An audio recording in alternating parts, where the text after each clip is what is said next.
ഹൃദയത്തിൻ തന്തിയിലാരോ വിരൽ തൊടും മൃദുലമം നിസ്വനം പോലെ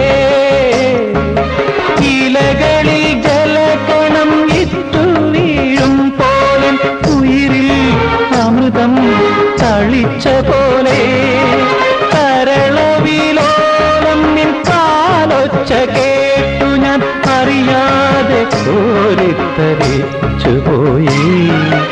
അറിയാതെ കോരിത്തരിച്ചുപോയി അതിൽ പഴുതിയിലൂടൻ മുന്നിൽ കുങ്കുമം വാരി വിതറും സന്ധ്യ പോകെ അതിലോലമെൻ ഇടനാഴിയിൽ നിൻ കളമധുരമാം കാലൊച്ച കേട്ടു മധുരമാം കാലൊച്ച കേട്ടു.